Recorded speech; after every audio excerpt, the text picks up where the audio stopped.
actually think our sound doesn't play during the intro, so you're probably okay. I don't know if anyone heard that squeak. My PlayStation official water bottle made a big squeak on the way into the Herman, show. work on that. What are you doing, man? Come on. A few weeks It's at on the job. top of his list right now. Exactly. Fix the water bottles. Focus on PS5. God of War 2. Beyond and hello, everyone. My name is Jonathon Dornbush, and this is Podcast Beyond, episode 622, IGN's weekly PlayStation show, where we promise you at least 20 minutes of PlayStation talk, because other stuff will probably come up anyway. You always say that as if we get so distracted all the time. Yeah, we Yeah, actually I know. talk And mostly I feel about like PlayStation. we Exactly. mainly do talk about PlayStation. Yeah, I don't think you're giving yourself enough credit, and I think you're giving Have the you met audience me? a reason to kill us. Well, I They love have a lot of reasons already. I love going off track. I do and I too. feel like I don't get to do it enough. We're technically like- doing it right now. You mean like having are. a conversation? yeah. Just Exactly. like a regular It's interaction. like having like an interaction Exactly. with my friends. I just don't. I like want to that. set the number expectation going in. I'm joined this week by Max Scoville, It's a me. Lucy O'Brien,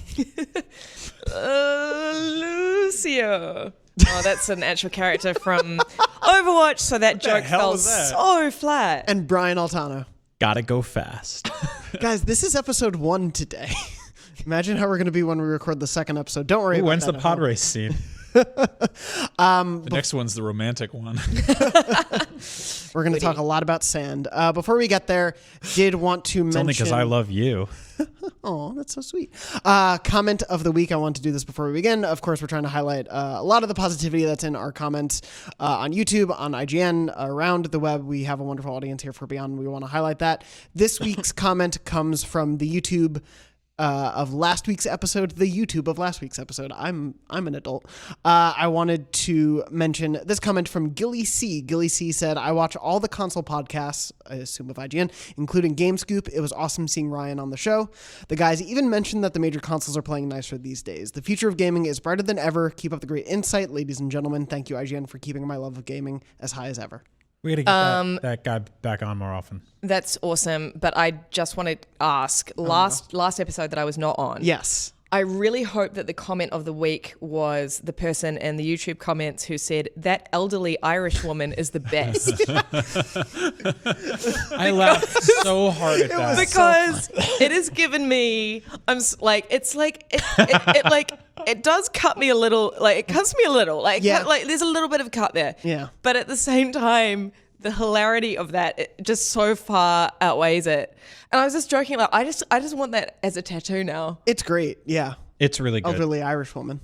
Please put that on your business Here card. I am. I'm back in the podcast. Everyone's IGN's resident favorite elderly Irish woman. Lucy O'Brien is here Irish for the week. woman. And Lucy, we thought there'd be no better week to bring you back than to talk about a lot of PlayStation 5 coverage to come. I'm just going to roll right through it. Yes. Wanted to, of course, start the week. End of last week was the Game Awards. A few announcements there. Nothing was revealed about the PlayStation 5, though we did get information on a PS5 game being announced, which is technically the first game to say it's coming to PS5. We'll get to that in a second, but I want to start the discussion on the whole from the Game Awards with what we saw of non-PlayStation stuff in terms of the Xbox Series X. Phil Spencer from Get Ryan Microsoft. McCaffrey on here one time, it becomes an Xbox Exactly. podcast. We're just going to talk about Xbox. No, I want to talk about it in reference to what we think is going to happen for PlayStation. So Microsoft showed off the look of the next-gen console, the name of the console generation. There's been some clarification afterward of that. Which felt a little bit like a backtrack. Yeah, it felt a little weird. So at the show, they announced next-gen's Xbox is called the Xbox Series X. And then in a follow-up, they talked about the naming convention for next generation. This was a Microsoft representative speaking to Business Insider.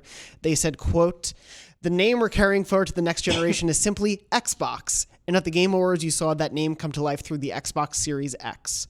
Similar to what fans have seen with previous generations, the name Xbox Series X allows room for additional consoles in the future. So the PC-esque tower that we saw in an image for next generation Xbox seems to be specifically the Series X model of Xbox, and presumably there will be other either series models or other things named entirely different. It's very muddy branding. Like, Yeah. I mean, I'm very intrigued by what we saw, the console that we saw, the Series X. But PlayStation has always been so definitive about this is number 4, this is number 5. Like, this is how PlayStation kind of has worked. Whereas Xbox, this whole kind of idea of family of consoles is great in theory, but I found that particular messaging quite muddy because it was very not definitive. Right. And I think for more casual buyers, which is what I'm always thinking of back in my days at working at EB Games, is like people would get confused. It's like the Wii U. People didn't really understand that was like the next Wii. Yeah. Do you know what I mean? And I sort of think that the Xbox Series X branding is just a little bit confused, and the fact that there needs to be a spokesperson to clarify that is not a great thing. No, Sony's probably sitting there being like, you should have numbered your consoles, man. Like, Yeah. it's super easy for us. Like they'll launch a number 5 next year. I still think there will be some confusion with people, but it's pretty easy to go 5 is higher than 4 than it is to be like, wait, so the 1S all digital versus the 1S, and then there's the 1X, and then the Series X, and then likely the Series S. Yeah. And they all use the same controllers, but some of them don't use the new controllers, and it's like, It's very much sort of leaning into like a very hardcore crowd, which sort of makes sense. I mean, I'm just trying to sort of parse it because, again, I keep thinking like as we go into a new generation, you want to be theoretically as broad as possible with your messaging to reach as many people as possible. And yeah, it just seems very kind of an inside baseball name. Like it seems like a name that, a temporary name that just sort of ended up being presented to consumers. it seems like the kind of stuff you can get away with when you're an iPhone and you're in millions of hands already, and you get on the stage 6 times a year touting numbers of how big and important you are, and you can go, oh, we have an 11 Pro Max. It's the sequel to the Tennis Max. And you're like, what does that mean? And people are like, I have to get it because it's the new thing and it has 4 holes on the back. Like, you can afford that, but Microsoft hasn't revealed console sales numbers for this entire generation, and this is their audience to win back. And so I wish they had gone with something a little bit more casual. That said, digging into the metrics on the Game Awards stuff, they tweeted out saying that basically they had more eyes on this presentation than they did for almost anything at E3 outside of the Halo trailer, which means that this was by and large a great place to kick this conversation off. I think people were sort of like itching and eager for next gen something at the Game Awards, and for Microsoft to come out and say it. I mean, for all of us, we're like, really? This year's almost over? Like, can we just go to bed? And they're like, no, we got a brand new thing. I think it was a good time to do that. And now we will sort of go into that ping pong match and see what Sony does next, because now Sony has to make the next messaging. Yeah, for reference on the Game Awards thing versus E3, like the numbers that were on the show, this gets revealed the day the show goes up. The Game Awards 2019 had 45.2 million viewers across all of its platforms.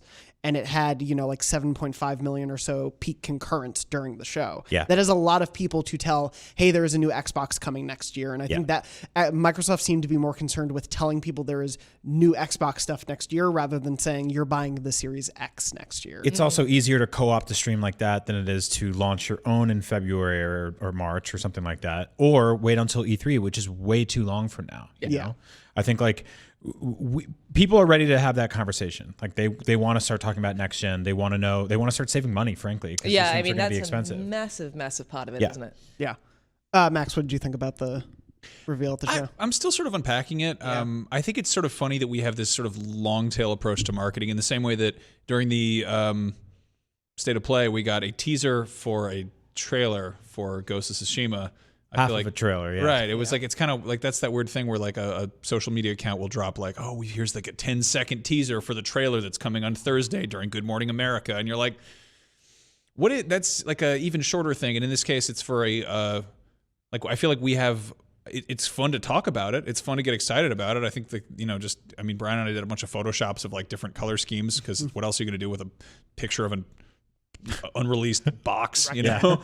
But it's kind of fun to be like, oh, okay, well, this is where we're going, I guess. But at the same time, we didn't really get any hard details. We got a little bit about backwards compatibility. We got a nice little backpedal on, no, actually, it's just called Xbox. It's like, well, then you really, it is definitely muddy. It's a muddy description of terminology. Because right now, as far as we know with PlayStation, there's just going to be at launch at least the PS5. I think we all assume there'll be, like mid-generation jumps again like this gen. But as far as we know, there's going to be one box, maybe with different hard drive space, but there's going to be that. Whereas there have been all these reports of Anaconda and Lockhart, the code names for the Microsoft consoles, and those don't just differ in, hard drive space. Those are like performance differences and they are meant to be price differences. And it seems like Xbox, from at least what we know, PlayStation could reveal more of their hand later and realize it's pretty much equivalent, but it seems like Microsoft is playing a different game than PlayStation is right now. Well, they're playing the iPhone game for sure, whereas PlayStation is Sony is being very, I guess, old fashioned, and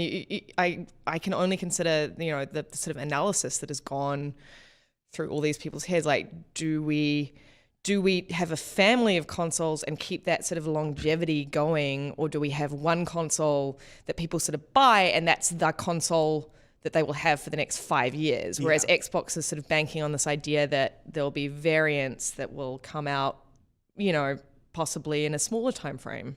I think it's safe to say that both console manufacturers will do that, as will Nintendo in some way. I mean, they quietly revised the Switch with more battery life and then put out the Switch Lite, and we got the Pro and the 1S and the 1X this generation. So I think that's just our future now, which frankly sucks for some people, but for others, it's a cool option to have. I think with my Pro, it ended up costing me like $100 by trading in my launch PS4. So that was like a good deal. That said, like, I'm interested to see what the market looks like when there's a $400 Xbox, a $600 Xbox, and then potentially a $500 PS5 in the middle. Or we'll see how that pricing shakes out. Or they go for the lower tier and they cut on specs, and then that hurts them in the long run. I mean, this entire beginning of this generation was dominated by that conversation about 900p versus 1080p. And then Microsoft sort of shooting themselves in both feet with A, Kinect, and B, their emphasis on like sports and entertainment and all this like cable pass through when everybody was canceling cable the same week. Well, and price was a big deal at the point, because Microsoft came in at $100 higher than the standard PS4. Yeah. And that price can affect it for a lot of people. Yeah. So that's why this is really interesting as a huge PlayStation guy to watch this. And I'm going to get the Xbox on day one no matter what, because I love video games and I'm not a fanboy, except for Mario and Zelda. And those aren't part of the show.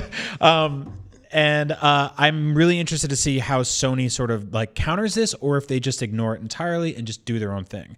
There were some specs revealed, way too much for me to really understand any of it, and also way too vague for anybody to really understand any of it. And until we see it in practice. Yeah, but I do wonder if like somebody like Mark Cerny is looking at what he sees in front of him right now and the form factor and being like, how much can we scramble and pivot right now to hit that sweet spot between price and specs. Yeah. I really hope we don't get two models of a new PlayStation at launch. I just think it's like, I just bought a new iPhone and I think I regret it.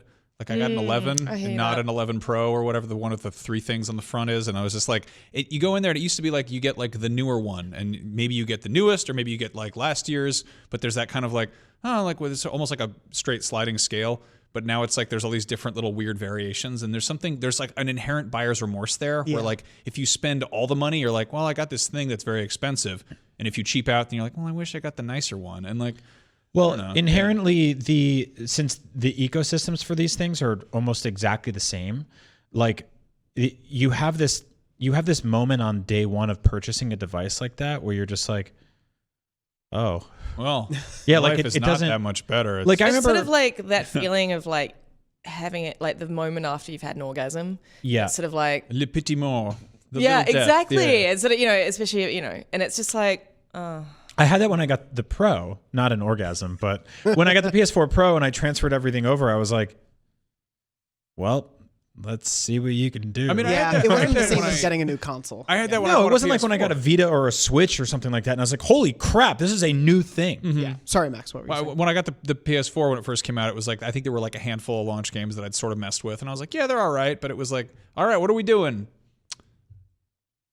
Resogun's cool, not really the unstoppable power of the PlayStation or whatever. Like, I forget what I even played at launch. I think I wound up playing like, I got like really into Lego Marvel Superheroes 2, which is like. Did you play Black Flag, which is sort of what everyone played? Yeah, I did. The cross-gen. Well, it's like you look for something like a new OS, which you don't get with iOS. Like they're like, it's iOS 13, it's broken. You want it? And you're like, I guess. But with the PlayStation, like I don't know. I kind of love the PS4 OS. I want like a streamlined, snappier one. That's it. That doesn't get stuck on screens. I guess the thing that bugs me about this, and this is an issue with just sort of how things are marketed, and really with, I think, adults who are insecure about doing childish things as a whole, is that this has to be marketed as like you're buying a Lexus. You know, it's like, the Series X is here, the ultimate pinnacle. It's like, you're going to use it to play video games. You're going to use it to fight imaginary spacemen and probably watch cartoon shows on Netflix. Yeah. Like, I hate that it has to be presented as like a serious adult machine. And it's like, like an iPhone, you're like, okay, maybe you're Mr. International Business Traveler and you need something with like 5G capability so you can make your LTE calls while you're on your G6 flights or whatever. But in this case, it's like, no, it's like an entertainment system, but it's still like, for video games. I want the one that's going to run God of War 2. I also just like, there's a very basic part of me that just wants someone else to make the decision for me, aka the hardware manufacturers. Yeah. I kind of just want one device presented to me and that's the next one, because these things do cost so much money. Yeah. And like, I just want to have the one thing that everyone else has, that all my friends are like also buying. Like, I know that's selfish, because I know that's not like, people want to present consumers with more options. No, it's literally why we play console games. Like, that's it. And like everyone in the office is always like, get a PC, and we're like, I want the box I can plug into the TV and not think about. Make it it. easy but for exactly. me, the baby. But that's it. Like, I am like a grown ass elderly Irish woman that wants Sony to go, hey, this is the PlayStation 5. This is the next Xbox. This is what you are going to buy. Yeah. And I will say, oh, fiddle-dee-dee, yes, I will. Hopefully there's a top of the morning to you and they bring you the right one. Yeah, I can't think of where to go after. The other thing that's like chasing that sort of like smartphone business model is that like when I got a new phone this year, I put it next to my old phone and they wirelessly transferred, and I was like, okay, that's amazing. I didn't have to back up anything. I didn't have to do anything. It was just like, boom, right there. But like when I transferred over from my PS4 to my PS4 Pro, it's kind of a process. And it's also a 15, 20 times bigger box. You have to figure out what to do with it. And so I do think that there might be something here to streamline that, to make all of this a little more palatable for the average person who does want to get a new console every 2 years. Because if there is a way for me to buy a PS4 or PS5 Pro on day one and transfer everything over immediately, or have like some sort of layaway plan where I'm paying $25 a month for it instead of $600 all at once. Because the thing is, like, these things scale. Like iPhones, you can pay for monthly. Consoles, you sort of can through some places. Xbox has introduced a recent program. Amazon has one as well, and it's like you're not taxed over it. But this needs to be something that like they push front and center and they scream from the rafters. This is the thing you can do, because if a kid can figure out how to scrounge together $20 a month, $25 a month for 2 years to pay off a $600 console. An adult, can do the same. Like $600 all at once, though, like that hurts. That stings. It's going to be very strange what options we have. Like, that's the thing I haven't really thought about for a console launch before, is what are the multiple options from each provider going to be? Right. And that might present some weird stuff down the line. Yep. I did want to ask though, Brian, you were talking a little bit earlier about what the price differences could be, and also when we find out more information, what do we all think? Seeing Microsoft give all of this information about their next-gen system at the Game Awards, which they historically have never shown up to. This is not a show they normally attend, let alone for a console launch. We're not used to December events outside of PSX. This is a bit of a different situation. What do we think the next-gen rollout is going to be going forward into next year? Do we think we'll get pre-E3 events? Do we think people are going to save it for E3? Is it going to be the slow trickle of information in USA Today articles and the like? Like, what are we all expecting? We've theorized that February thing for a couple of years now, because it's how they rolled out the PS4. That said, the rules are changing, right? I didn't expect last week to happen the way it happened. I didn't expect this year to have so many swan songs for the PS4. So they will have to work that messaging in, but also in a way that doesn't sort of counter all of the big game rollouts they have this year. Like they want you to buy those new games, and they also want you to buy a new console this year or next year. So it's going to be really interesting. But February, like a specified event, live streamed, maybe even, like a presentation or something like that. No, they'll jump on social media and they'll tweet out like a 10-second video. It's like, here's a little teaser of our teaser we have planned for Thursday. Tune in at this time. Yeah. They'll link to the blog. Yeah. I think regardless, everyone is going to go really hard at E3 this year, and I think that is the last time we're going to see anyone going really hard at E3. I think that this generation is kind of like this both publishers need to go like full steam ahead. But like, I think that we've had many conversations about this, that E3 is becoming less and less relevant, especially with stuff like the Game Awards. Like, Game Awards came out swinging this year with that Xbox announcement. It didn't really matter what else they showed. Yeah. It's like that Xbox announcement was huge. And so I think that this is kind of, in my mind, the last really relevant E3 that we will see. That is my prediction. I think I'm with you on that. I think Gamescom's going to eat its lunch, especially with the shift we've seen, sort of like Sony being more sort of Europe centric. Like, I don't know, and it's also that's a fan event where 300,000 people show up, and like E3 is like 75,000 people, like 20,000 of whom are fans. The rest are like dudes with like business jeans on. They're But like that's it. iPad Like briefcases. Like, people just don't need E3 like they used to. And I think this year, with 2 big consoles theoretically coming out when, at the end of the year, like, yes, absolutely, got to jump on that train, but... Especially with the mainstream attention. That's right. Paid. Yeah, I mean, Sony didn't need it this year. No. But they do need it next year. Yeah. And unless things go catastrophic, they won't need it the year after. But maybe things go catastrophic, and then they're like, we got to get back out there on that stage and shake a little ass. Like, who knows how it goes, right? Like, it's really interesting because it's like, I think everyone's like, we don't need this anymore until they do. Yeah. And this year they definitely do. Yes. Yeah. And E3 is probably like, yeah. And so GameStop's like, yeah, everyone needs this year. And then the year after they'll be like, hey, do you want to buy another console? You got another TV in your house? And people will be like, shut up, E3 and GameStop. Like these things happen very interesting. Here are 6 more State of Plays. Yeah. You can order on the PlayStation Store. Yep, 3 PAXs. It's going to be very interesting to see how all of that stuff rolls out. Obviously, we'll be covering that. If anything happens, as a heads up, the IGN office is functionally closed for the next 2 weeks after we record this. So if anything happens in those 2 weeks, we'll talk about it in 2020. Also, if you only tune into the show for like the hard-hitting cold news, then you're going to hate next week's episode because it's going to be a lot of nonsense. But please tune buffoonery. into that. Yeah. It'll be that 20% PlayStation episode Jonathan always He's always Exactly. talking about. It's going to be like 5%. Before we get to the other big PlayStation stuff from the Game Awards, just briefly wanted to mention a couple of the other reveals there. The Wolf Among Us 2 was re-revealed. The new Telltale, which is a company called LCG Entertainment operating as Telltale, is continuing with the Wolf Among Us 2. They didn't call it Season 2, just 2.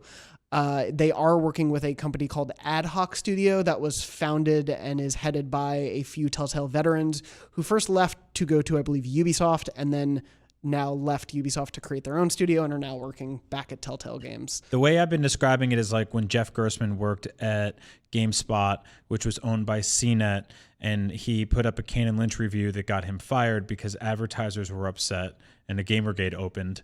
Jeff Gerstmann started Giant Bomb, and then CNET bought Giant Bomb. Yeah, that's a really good analogy. Also, that Jeff Gerstmann thing has haunted us all to this day. Yeah.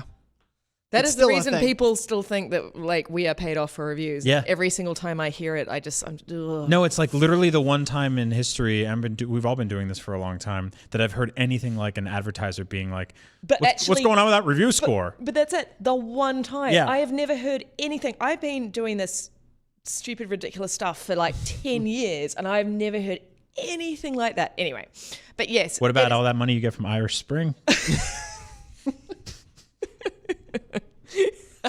The Irish Bee. So like wait, what were we talking? Oh yeah, Wolf Among Us. Wolf Among Us. Yeah, I was there was a writer on the original Wolf Among Us who was tweeting it out, like she was tweeting the Game Awards out live, and I'm sorry I can't remember her name.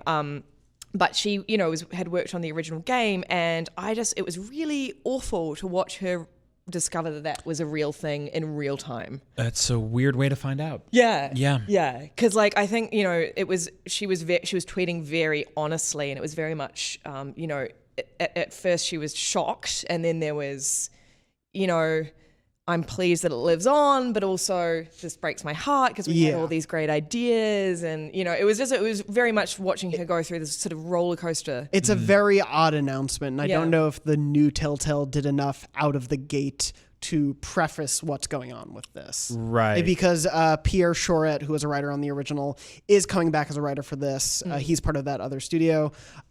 Jared Emerson Johnson, who was the composer, is back as composer. I believe Nick Herman, who was a director on the game then, is coming back as well now. So there are people who were involved in the first, but there are also people who were involved with making The Wolf Among Us 2 that are no longer part of The Wolf Among Us 2. Yeah, it's kind of a mess. You know what's weird about this is that this is a sort of Telltale game published by not Telltale, based on a Vertigo comic called Fables, which is no longer a thing because Vertigo got absorbed into DC. So it's like all these different things that have been renamed and trying to transmogrified, and like WB is a publisher on this because they own the DC brand. It's such a sort of weird game of telephone from what this originally began as. Yeah. It was an odd one, but definitely one of the more surprising ones. But also, I'm still tentatively hate myself excited for it, just because like I love The Wolf Among Us so much. It was my favorite Telltale series. Hey, I am already prepping myself for when Konami's like, hey, we've got a remastered Metal Gear or something or other Metal Gear, and I'm like, ooh, it looks like a nice thing. Am I a whore? And the answer is yes. Yeah. Moving on from that one, don't know how else to. The Fast and Furious Crossroads was announced. As a fan of the Fast and Furious franchise, I'm looking forward to another Fast and Furious game being announced in the future because that looked like a PS2 game. Yeah. That was disappointing to see. It looked like they used the Photoshop liquefy tool on Vin Diesel's arms to make his muscles. That was a weird one. Yeah. I don't like. It looks like it's just a sort of big batch of set pieces glued together. Like it's not a racing game, which is what the last one tried, which I believe came to like Wii U and like iPhones or something. But it has new characters, but it clearly was using set pieces from the film franchise and has the characters from the film franchise in it. So it's this weird amalgamation / maybe alternate world version. I don't know, but yeah, as a like huge fan of that franchise, was not exactly something I'm looking forward to. Yeah, I mean, it's like they should have just put up a sign that said, "Do you like the Fast and Furious? You should play Forza and then GTA." They should have made like Fast and Furious DLC for Forza. Yeah. That's that it. easy. Have Vin Diesel come out at E3 and go, hey, blah, blah, blah, and then I'm in the car now. here's my car. Look who's in the car, It's me. that car that's always doing wheelies. Yeah, exactly. Great. Perfect. We figured it out. You know what would be a really good Fast and Furious game though? If they gamified the whole pink slip thing. Oh, and everybody had to work on their car, and you would like race for like points and upgrades, and of course you'd have some microtransactions in there. Of course. But then if you lost a race, you lost your car. Right. Like you make it like a permadeath thing where you're like you don't have your car. Ooh, permacar. Yeah, I like that. Yeah. Permacar. Soon. Smaller one that I wanted to mention, Wolfeye Carmageddon. Studio. New studio comprised of former Arcane devs, so the Dishonored team announced a cool-looking game called Weird West. We don't know much about it, but it's an action RPG that looks pretty slick. Love those. A few other random games were announced that I think a lot of us didn't expect, such as Sons of the Forest, a sequel to The Forest, a new Player Unknown game called Prologue, which we didn't see anything but a weird trailer for, Dark Alliance, a spiritual successor to Baldur's Gate Dark Alliance. A lot of stuff I think that was more unexpected this year than last, especially with the big three playing very different games with one another. But to focus more on the PlayStation side of things, Godfall was announced. Godfall comes from Counterplay Games and is being published by Gearbox Publishing. It's coming to PS5 as a console exclusive as well as PC next year. It's described as a looter slasher, because everyone loves looter crossovers. And it's essentially 1 to 3 players, possible co-op, with essentially you going out for gear and taking down big bosses that give you more armor and weapon sets and things like that. It's essentially that pretty familiar looter shooter sort of game sequence that we all know and some of us love, but focused on melee combat versus shooter combat. There was some, and I want to bring this up. First of all, from the teaser trailer, did any of you get excited about this game? Did it like move the needle much for you at all? No. Yeah. I'm interested to see how it comes together. It seems sort of like it was built in a lab right now, which is fine. I mean, there's a formula that works, and like no disrespect to the team working on it, but I'm not there yet. Yeah. So. I'd like to see more. There were some GIFs going around, and I know there was some confusion. People were saying, this is the first PS5 gameplay. We reached out to Gearbox to ask, and they said, the official statement they said was, this footage was captured in the game engine. So this came from the engine editor, their tool set. So it wasn't captured, say, via a PC demo of the game or a PS5 demo of the game. It's come from the in development build. Right. So it's not necessarily fully indicative of how the PS5 version will look necessarily. So we're still waiting on PS5 gameplay, but that was the biggest PS5 announcement of the show. The other big thing at the show, PlayStation-wise, was Ghost of Tsushima. Which finally, we got the longer extended trailer/gameplay look at Ghost. Full disclosure starting now, because the PlayStation blog post was written by him. Andrew Goldfarb, former member of this podcast and my former boss, is working on the game at Sucker Punch. He wrote a big blog post. They showed off the box art for the game, showed off some new screenshots, and showed a deeper, longer gameplay look along with the reveal that it's coming in summer 2020. I want to start with the release date. Summer is a very vague window and can mean anywhere, depending on how you want to shift it, from the end of June to the end of September, or if you talk about how people think of summer, the beginning of June to the end of September. The Australian summer is happening right now. Exactly. Yes, It could be an I'm Australian Christmas release. I'm still very That's true. confused by that, because whenever I think summer, I think that means the end of the year, so my immediate thought was, it's going to be on PS5. It's going to be cross-platform, but no. No, they confirmed PS4. I live in the US now. When do we Go think back this to is coming? Ireland. Let this never end. If we all had to guess now, knowing The Last of Us Part 2 is coming May 29th, there's no other big PS4 first-party release announced for after that. When do we think this will come? June, July, August, September? So The Last of Us is May. Very end, May 29th. May 29th. So realistically, September. Because there needs to be room to gap. breathe. Yeah. Was it, Jonathan, were you telling me about why a lot of big games don't historically get released in August, because Europe takes big long vacation We were times? talking about, I think someone else mentioned this to us. Yeah. Yeah, that essentially Europe has a longer vacation time in the summer that people have stayed away from traditionally. I don't know if that will affect Ghost's release window. For me, the big obvious windows would either be September, which worked for Marvel's Spider-Man 2 years ago, or last year, or they could be crazy and do the end of June. I don't think they will, but that is summer. And if they want to give it enough of a breath from PS5, that puts it at least 4 months out. That's true, and it does give people who are about to get a big summer vacation, high school, middle school kids, college kids, a big meaty game to play with for a few months. Yeah, it's an interesting. Most people traditionally stay out of July. I don't think any major game that I can think of has been a July release. Yeah, But Why? I don't know. The end of August has occasionally been big. We've seen things like Batman Arkham Asylum was first launched back then at the very end of August. People have tried. I think Shadow of War was going to be August and then got pushed, but we've seen people try to make that work. I think July is peak away from your computer and pretend to go outside month. Yeah. It's the let's be healthy adults month. Yeah. In August, people are already trickling back into school and stuff like that. Yeah, it's a weird one. I think September is the common guess, and I would believe it because we're looking at right now, Dreams comes out in full February 14th. MLB The Show 20 comes out March 20th, I think. Neo 2, which is a console exclusive, comes out in March as well. Last of Us is May. Predator is in April, which is console exclusive, and then we don't know where Ghost goes. Right. But what did you all think of the demo that we saw? It's gorgeous. So gorgeous. Yes. I'm sort of not necessarily apprehensive, but I want to see how it all gels together, what that world looks like, what sort of upgrading or how all of that kind of clicks. But everything I've seen so far is moody as hell and incredibly atmospheric. And so I just want to go spend time in it. I almost wanted to click out and not look, but I have to because it's my job. But yeah, I skimmed it. I honestly I don't want to I'm pretty sold on this world and this universe. It looks gorgeous. Yeah. What is that thumping? Is somebody running up and down the roof? It sounds like There might be. children are running upstairs. Fucking ridiculous. yeah, they're roof children. Santa Claus. Yeah. But It's no, the little kids from Days Gone. sorry, that was Oh, no. actually jarring. Anyway, but no, this world looks gorgeous. I love the sort of sizzle shot at the end of this trailer where it was hey, here are all the different environments. I'm that's what I'm sold on. Yeah. I don't want to look away.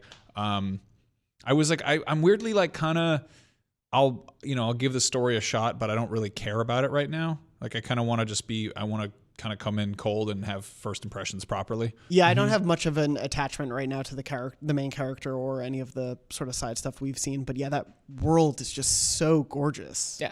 I just want to explore. There was a thing about how there are no waypoints in this because they want to encourage organic exploration, or like organic navigation. They want you to like actually get into the world and not just be looking at like a mini map or whatever, which I like I'm that. pretty into. I kind of like that's music to my ears, you know? Yeah.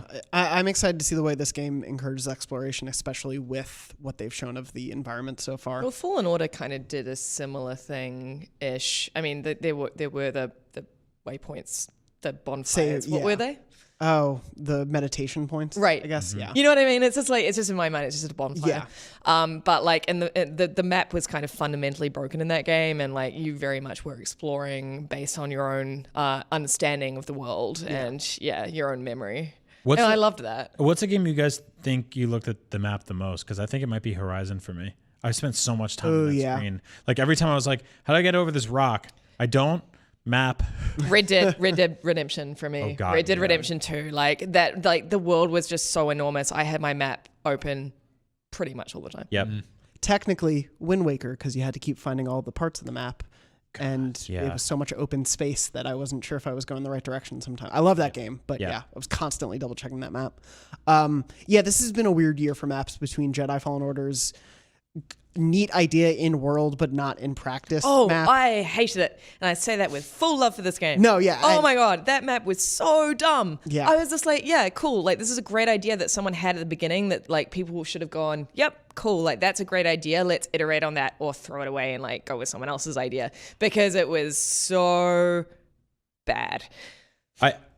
I liked it from the perspective of like a Metroid Prime fan, but there was a bunch of like levels that didn't work with it at all. Like any of the levels that had like 6 sort of parallel perpendicular elevator cords or whatever, and then like there was that one level where just like an elevator went across the entire thing. Yeah. I was constantly like, how do I get down there? Do I guess I don't. I guess I never will. Oh, the credits. But like I just didn't really like, I don't like a map that kind of needs you to figure it out. Yeah. Like and I felt like that with Jedi Fallen Order. It's like, what is this? What is this red part here? Like, what is this? Is that a bridge? Is that an elevator? I don't know. I need to kind of go under it and then on top of it in order to figure it out. And it's just like, no, that's not what I'm. That shouldn't be. Yeah, especially because each planet's rules of moving around were different. Like Zepho was the one that had all those different elevators spanning out, and so that had a central location toward the bottom you could look for, whereas Kashyyyk is very linear. Yeah. And you then have to return to the beginning of it to go back. I honestly believe that game would have been better without a map at all. Yeah. And it would have encouraged more exploration. Bloodborne doesn't have a map. Yeah, exactly. Yeah. And Ghost being a game that encourages that, I'm definitely down for as well. Yeah. I totally just forgot what I was going to say. Oh, God of War. The map in that was... Yeah, people don't love that map. Yeah. I honestly, I kind of mainline that, and then I feel like it is very difficult to backtrack in that, partially because of the map, but also sort of how the game is structured, where I kind of burned through it, and I was like, oh, it's kind of tricky to go back now. Yeah. The map in that one is not precise. And that's one of it's very beautiful. It's a pretty design, but it's not precise. I'm very excited by the gameplay we saw. There was a couple shots where with the sword play and the way it would sort of arc blood and just like the artistry of the combat I'm really into, and I'm curious how much that'll play in the minute to minute. But I just hope we see one good chunk of that game before launch and then don't hear too much. I don't want the experience of this to be ruined. Same. After so many years of them working on this. But I'm excited to find out more about that. Before we get to that, something releasing a little earlier in the year, and I'm going to find the exact details on it. But if your PlayStation 4 DualShock 4 isn't cool enough for you, you can add a butt to it. Do you have $30 that you hate? Looking for somewhere to put those $30? PlayStation is officially introducing the back button attachment. That is the name, the DualShock 4 back button attachment, coming, I believe, January 23rd in the US and Canada, and then later in Europe. It'll cost $30, and it essentially is a way to add 2 extra mappable buttons to your DualShock. So it plugs into the bottom, sort of where the headphone jack is of your DualShock, and it has sort of 2 paddles on the side of it that you can program to be any different button on the controller. You can program it to be whatever. So if reaching for the triangle is too much for you, you can have the paddles down there. It somewhat emulates the paddles that the Xbox Elite controller has and other third-party Pro controllers. They can be programmed to whatever, and there's a small circular OLED screen on the back that always shows you what buttons are mapped. So you can always have a quick and easy look at it. I mean, it's really hideous. Yeah, it's not the best as a looking peripheral. attachment. Yeah. But like I do think- like the OLED screen. I think it's up there with Wii Motion Plus and the boat that they made for the Nintendo 3DS that added a second analog stick and required batteries. Remember that weird one? Yep. Yeah, the biggest things that come to mind for me are I think this is great as an accessibility thing, which a few people in the Facebook group have Definitely, mentioned. that's very important. Because like, the No, I don't want to poo-poo it because that's incredibly huge, but it's also like you look at what Microsoft is doing with their accessibility stuff, Yes, and it's like yeah. Sony needs to kind of like kick it in the ass a little bit. The Microsoft Adaptive Controller is such a huge leap above the paddles on either controller. But yes, this is a good step. I'm glad they're finally taking. I hope to continue to see more of it. But yeah, you can map up to 16 different actions such as triangle, circle, R1 and R2 to it.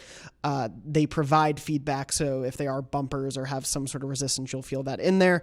The OLED display provides real-time information about what those button assignments are. You can configure it as you wish, and it will still have a wired headset jack since it essentially takes the place of that.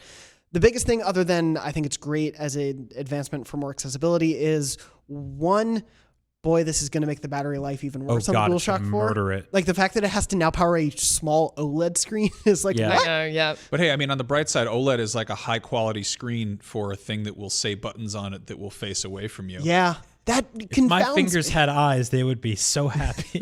I like to know that a thing I can't look directly at is the highest fidelity possible. That's what true. resolution is that small screen I can't see while I'm It's holding the 8K. device? If you were looking for PS5 8K, here it is. But to me, the other major thing about this, and it's something that full credit where it's due, Tom Marks and I talked about this a lot in the morning. I think this is also a forward future-proofing PS5 move. Yeah. Because definitely. they can introduce the DualShock. We still don't know the full capabilities of the DualShock 5. They can introduce paddles or back buttons on the DualShock 5, have those be things that are there from day one, and say, hey, if you want to use your DualShock 4, you can just buy this attachment, but you still can use these with an upgrade because Microsoft is saying Xbox One controllers are going to work on day one. And controllers are not an inexpensive thing, especially at the launch of a console cycle. They are a huge money dent on top of the console and the games and the services you're buying. So to say, hey, use your DualShock 4s, they have all the functionality you'll need to play a game. They won't have the new bells and whistles of the DualShock 5, but they'll have that. Just add this and you're good to go. Yeah, and which is great because I feel like Sony has not traditionally been in step with Microsoft in terms of controller design. Like I've always preferred the Xbox controller to the PlayStation. What? Get out. I know, but it's You with the controller, you with Mario. Max, you're still good. it's just for me, I'm someone that PlayStation has passion, Good. but like, you know, to sort of just broaden the, you know, to make the DualShock 4 still be relevant is very important. Yeah. Just to keep, you know, make sure that people don't have to pay tons of money. And yeah, I mean, it's true. I've always thought that the Xbox. Am I alone in this? No, most people do. a I lot think of the people DualShock 4 is Right. the best one they've ever put out. Yeah. Yeah. Small competition, but I do think it is the best PlayStation. Yeah, I totally agree. I have no problem switching between the two consoles. Like I know some people are like, I would never play, you know, like weird, funny diagonal asymmetrical sticks. And other people are like, I hate when the sticks are on the same wavelength. I don't like it. And it's like, it's all fine. I don't care. That said, having seen the Xbox controller or the Series X controller, whatever we're calling it, it's kind of a letdown that it's basically just like slightly smaller, slightly better D-pad, and one new button. Adding the share button, which Yeah. they've admitted, they're like, yeah, we took that from Sony. Yeah. I think Yeah. the Sunny button. Yeah. Yeah, I hope the PlayStation 5 controller is a little bit more interesting. I don't think it will be. I think that's what's going to kind of bum me out about to kind of go in line with what Max was saying about like getting a new phone and it just sort of being the same thing. And you're like, oh, like buying these new consoles and if they both have very similar controllers that don't really have any interesting new bells and whistles, I'll be a little bit bummed. Do you know what's boring about video game consoles? Video game cardboard? consoles without games on them. Like when you're sitting around talking about hardware, that hardware is all like means to an end. Like it's all like I remember just, you know, when you like if you get a new gadget and you're like, well, I'm in the car on my way home, I have to plug it in. You can like pretend you're playing, you know, you can just sort of like fiddle with it. But like there's, you know, there's obviously that like, you know, hardware fetishization of being like, ooh, it's shiny. It's like One thing that the new Xbox definitely does have from a hardware advantage over every the most recent PlayStation is it has a power button that you can see. Like God damn it. We got so far. I'm sorry. No, it's like my PS4 Pro, like when it's in a dark room or it's in my entertainment center and I have to eject something or hit a button on, like that, I know where they are, but the average person would be like, I don't know what that is. It's a grain of rice. I still don't know. Like it's like I've got a PS4 Pro and it's just 3 layers of nonsense and then like a couple of like invisible buttons. Like often I just feel like I'm just sort of hitting it like one of the models in Zoolander. Like I'm just like, oh, Yeah, like, that and when they work for me. They started hiding the on button on televisions. I got a new monitor at work and it straight up doesn't have a power button.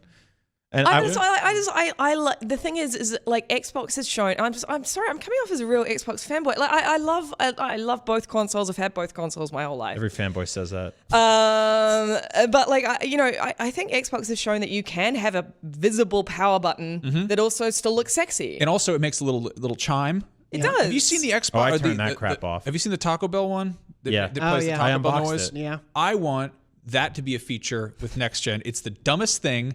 like a Ringtones? programmable You want ringtone. ringtones? I want power button tones. Yes. Yeah, that'd be That's great. a I great want idea. to turn on my console of choice and just hear a gunshot noise for no But reason. They make a lot of money doing that. If Just they a did wolf that. Yeah. owl. So those for 99 cents. I do want to say that the original Xbox One power News button crunch. was way too sensitive because my cat used to turn it on with his tail. I hated that. Yeah. Like he would walk past it, he would turn it on and off. So I'd be in the original middle Xbox? in the original Xbox. No, I had that too. With the I original would dust Xbox it and be One. like, da-ding. yeah.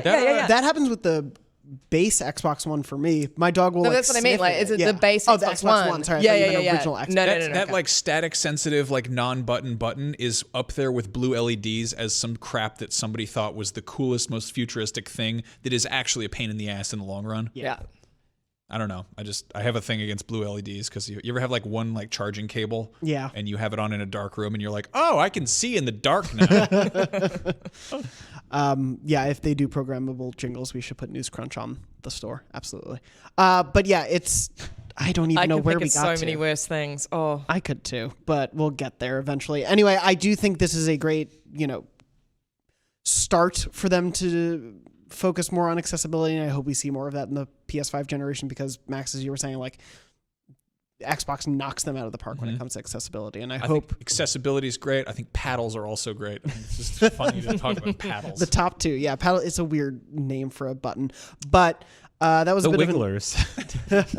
Slappers. These are all uncomfortable. I'm excited Planks. to see if those actually work out, and I'm going to roll by all the names. And before we wrap up, ask you all, what are you playing as we wrap up this year? Can I go? So, No. I have been playing Watch Dogs 2 because I actually decided, I made this decision as I was moving all my stuff from Australia to the US that I wasn't going to start playing Watch Dogs 2 because I just never got around to it. And I thought, okay, I'm going to take this with me and play it once I've like discovered San Francisco.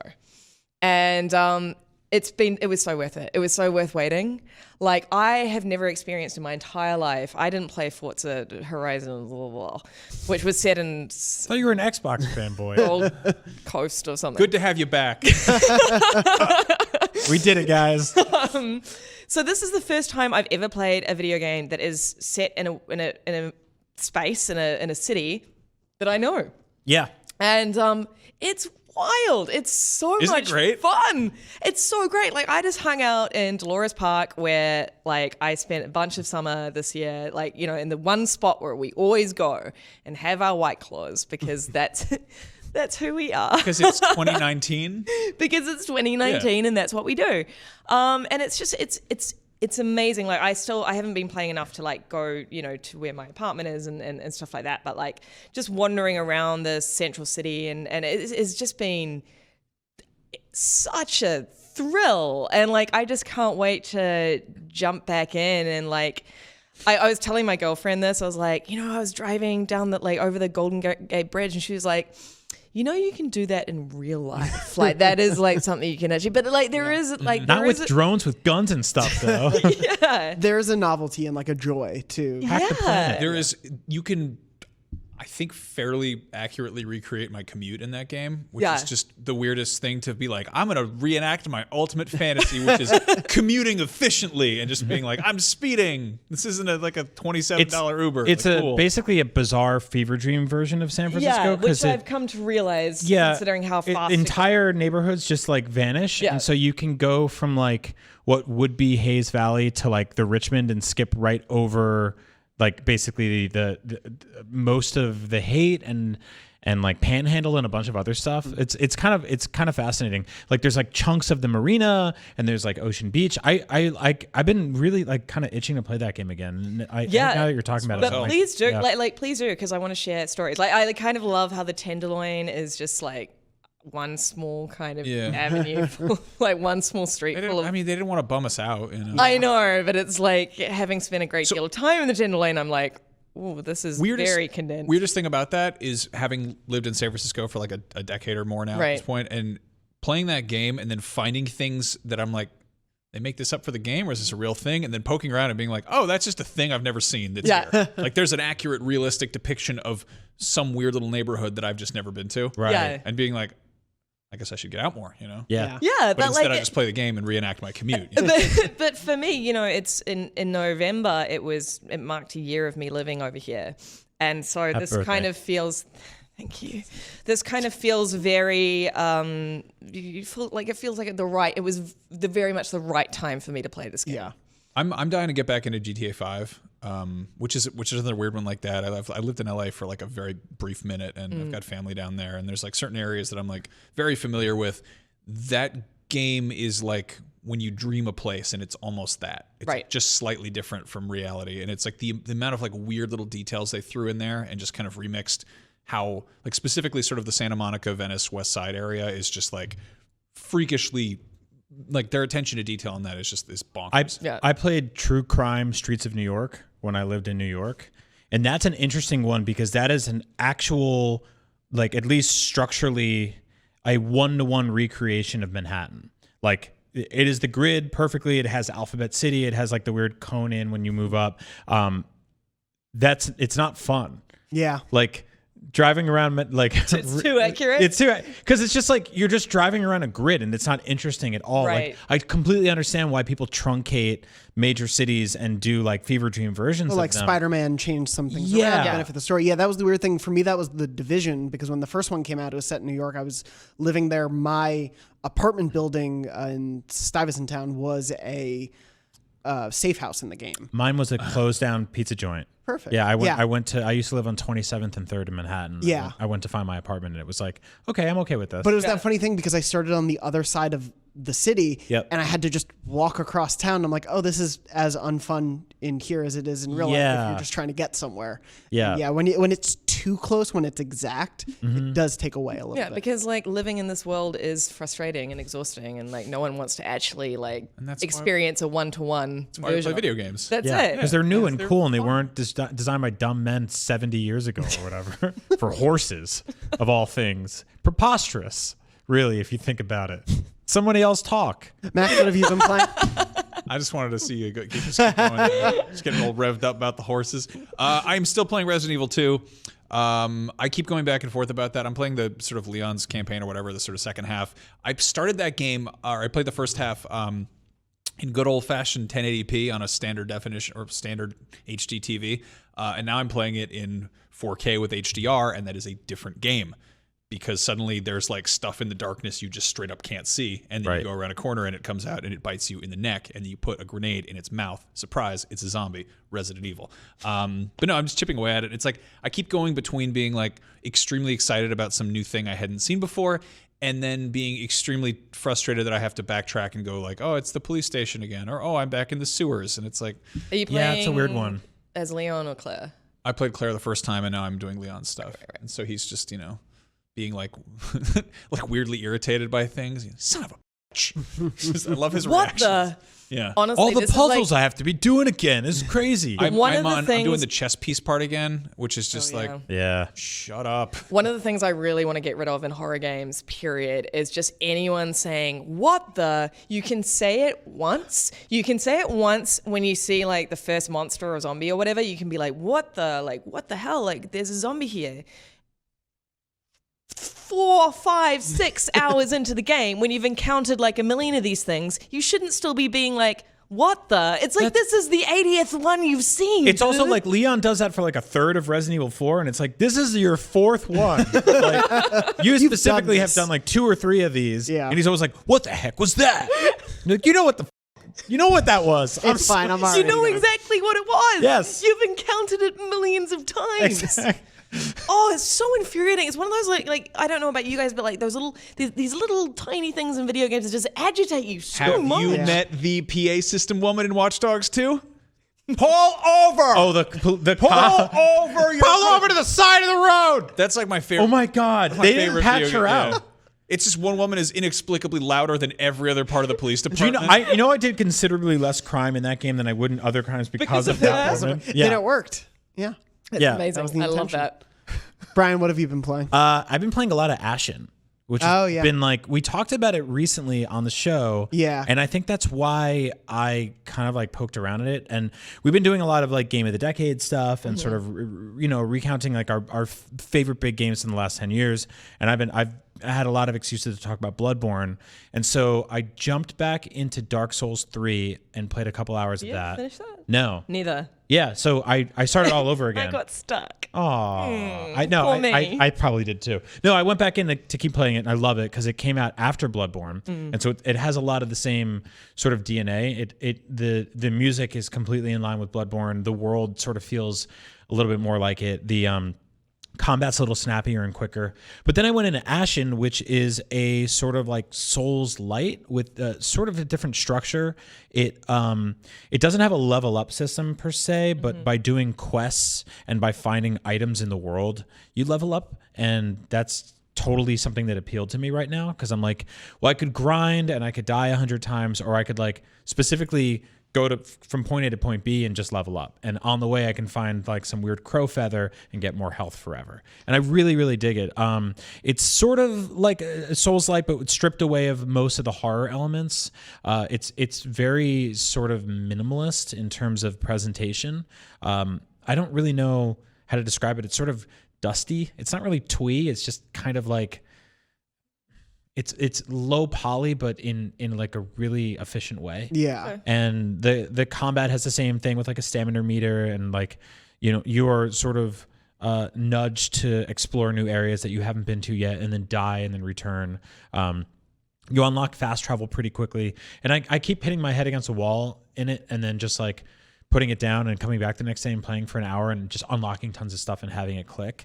And so that's exactly what I look for in those games, is that perfect balance of like frustration and excitement. And so, yeah, check it out. It's out now, and it's super cool. It's been out for a while, I believe. Yeah, it was on Game Pass, but then it came to other systems recently. Yeah, it's published by Annapurna, who continues to just put out awesome stuff. They just put out Wadham, which Tom Marks reviewed. You can check out his review on the site. That's the latest game from the Katamari creator. Yeah. And cool thing I do like about this game is that as you progress through it, you sort of rebuild towns. And by doing that, you unlock more townsfolk who have more places where you can upgrade material and items, weapons, all this other stuff. So, yeah, I really dig it. Give it a look. That's awesome. Yeah, it's definitely on my to-play list for break.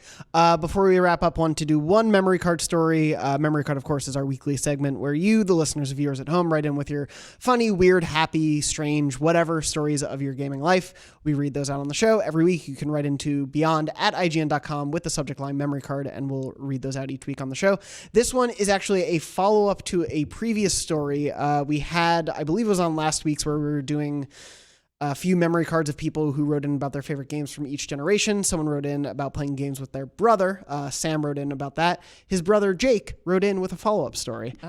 So Jake wrote in this week and said, "Hey Jonathan, my name is Jake, and I am the little brother of the previously mentioned Sam who played Spyro with his aunt and me. I just wanted to share a memory card on how important gaming and specifically PlayStation has been to our relationship as brothers and best friends. Ever since I was a kid, gaming has been there to bring us together. I'd wake up in the morning, run to the basement, and sit on the couch and watch my brother play video games. From the original Sly Cooper to Ratchet and Clank: A Crack in Time, I couldn't wait to watch my big brother explore cool new worlds. I will never forget the shouting and throwing controllers during the Riku boss battle in Kingdom Hearts 1. Fully understand that. I never understood his anger until my experience years later with Bloodborne. Now I get it. As we grew up, gaming grew with us. Once our parents finally allowed us to get games with language in the ESRB rating, still pissed we had to wait, but they're cool now. We fell in love with games like Infamous and Uncharted 1 on the PS3. Jumped to 2013, my brother and I are eagerly awaiting the launch of the PS4. We had money now, or what I thought was money at the age of 13, and we couldn't wait to get our own system. We left our family Thanksgiving and got in line at our local GameStop. We stood for a few hours, met some awesome gamers, and got our PS4. It was the first time I realized there was a community to be found in gaming. Because our parents helped us buy it as a part of our Christmas gift, the PS4 got put away and wrapped until Christmas, and oh boy, did that month feel like a long time, but it was worth it. Even though NAC wasn't great, I will never forget staying up until 3 a.m. Christmas Day after all my family left to look at all of the beautiful NAC particles. NAC was good. Fast forward to 2016, my brother moved to college. Being the good brother that he is, he left the PS4 for me so I could play incredible games like Horizon Zero Dawn while he spent time studying. Studying is in air quotes because, come on, I wasn't doing anything too stressful in high school. Though this time gaming continued to bring us together. After any game news or announcements, we would be on the phone hyping each other up. We would text about what we had been playing recently and what we were looking forward to.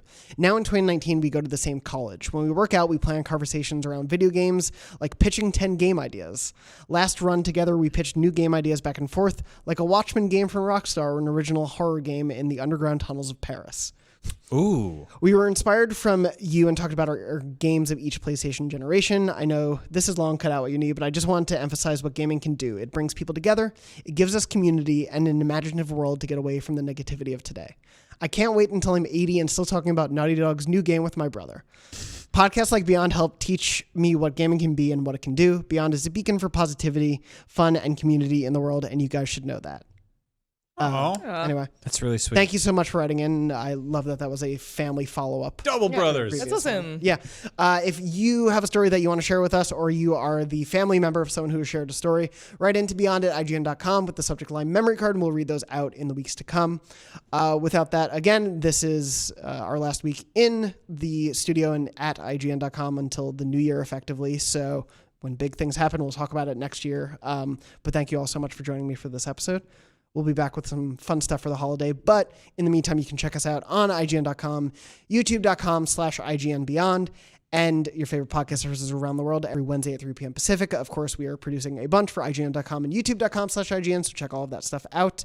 And otherwise, you can find us on Twitter. I am at JM Dornbush. Max is at Max Scoville, no D at the end. And Lucy's at Luce O'Brien. And Brian is at Agent Bizzle. Jonathan, Yes. thank you so much for hosting the show this year. Of course. Thank I you, say on Jonathan. behalf of everybody, Oh. you were wonderful. I thank love you, doing guys. the show with you. Thank you. It's been fantastic. Thank you. I love doing the show with you guys, too. I said the same thing to Casey DeFreitas over at NBC, and I would feel like an ass if I didn't say it to you. You fucking asshole. And I can say that There because I'm it going is. to edit out the shit. You son of a... no, thank you all so much for doing the show with me. We'll probably get sappier in an episode or two to come. But I'm so excited for our smoozy boozy holiday episode. yeah, that we're doing. that's going to be a fun Sure. one. Woo. Anyway, thank you so much for listening and watching. And as always, Beyond. Beyond. Beyond. Wahoo! Thank you. This is the world's saddest. It's a Yama clause. Really? Yeah, it's official the OC merchandise from like 12 years ago. Yeah. Oh, It doesn't really read as a yarmulke. You look No, like it a doesn't. French cake.